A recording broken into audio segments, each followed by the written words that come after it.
Hello, and welcome to the Dr. Money Matters podcast, the show where we discuss important financial topics that were never covered in med school. I'm your host, Dr. Tarang Patel. Welcome back to another episode of the Dr. Money Matters podcast. Before we get started with today's interview with Dr. Ben White, I just wanted to say congratulations to the recently graduated medical students, and now you all are starting your PGY1. At most facilities, it's past July 1st by the time this show will be uploaded. And so congratulations. It's been a very surreal time for the entire world, but particularly those of you who are in the last year of medical school, as it's been since match day, since many of you were in the hospital. Anyway, you'll do great. Remember to ask your senior residents, your co-interns, and your attendings for any help. We all have been there. We understand what July 1st was like, and we know that you will gain confidence and skills as the year improves, but you already have had such a significant amount of training, and you can do this. And now a word from our new sponsor. Pearson Ravitz is an insurance advisory firm founded by Dr. Stephanie Pearson and Scott Ravitz. Injured in the prime of her career as an OBGYN, Dr. Pearson took an unexpected journey to becoming an advocate and advisor for physician insurance. Scott Ravitz, a longtime broker and insurance expert to the medical community, was a natural advisor and behind-the-scenes colleague for Stephanie. Drawing on their powerful combined skill set, they are now sought-after experts on the basics and nuances of disability and life insurance for physicians. Allow Pearson Ravitz to use their expertise to find the best coverage for you. Click on the link from our show notes and tell them Dr. Money Matters sent you.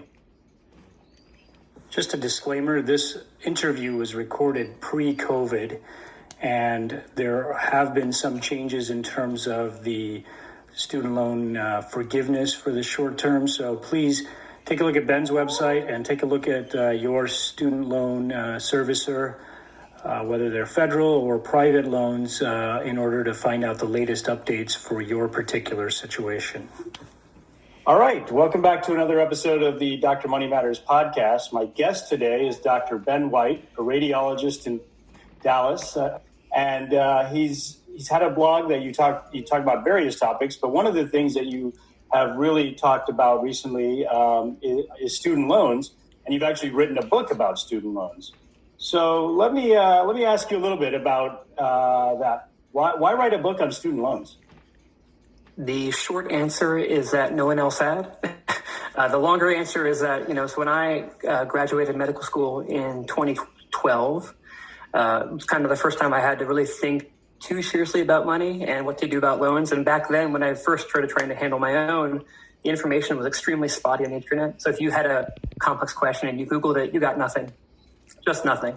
And so I basically tried to answer my own questions. And because of when I graduated, I was kind of first party to all the modern developments that have happened in the past decade with regards to the different repayment plans, PSLF, private refinancing, getting on the market, all that stuff. And so I've just had a good opportunity to try to provide value for people by talking about those issues.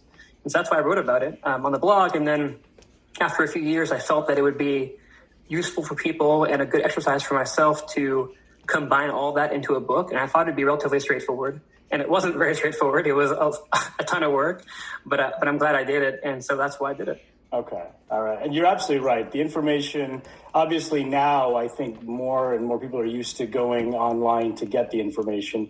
It's weird to think that just 7-8 years ago, it wasn't as common. And when I first came out of the Air Force, it was similarly, and I think I started practice around the time you must have graduated from med school. But there wasn't that much information out there, and the the public loan forgiveness program actually started, I believe, in 2007. But most of my colleagues from residency and so had no idea about it. They had no idea that it even existed because there wasn't very much fanfare when it first came out. Obviously, now people who are out, it's part of their strategy. But I'd say for the first 4 or 5 years, people, it existed, but no one really knew what it meant for doctors. So it's useful that someone like you, who's just looking for information, decided to actually, put it down on a blog form on paper to do that. So let me ask you this. Let's just kind of go to the basics here. Like I said, it's been a while since I've been in med school. So I'm not super aware of all the programs. So what are just the basic types of student loans that are out there now? So things have gotten more simple over time. So nowadays, if you're a graduate student, which medical students are graduate students, basically your only option from the government is what's called a direct unsubsidized loan or a direct plus loan. And so essentially, the plus loan is for when you borrow lots of money, and the regular loan is for when you borrow less money. And so the rate of the plus is plus 1% interest rate. So it's 1% higher than the regular smaller loan rate.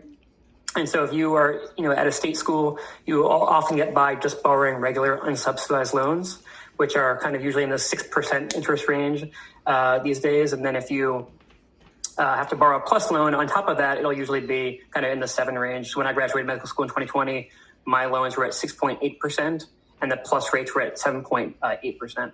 Okay. So it was quite high overall. And are they still at that rate, or that's the rate that you get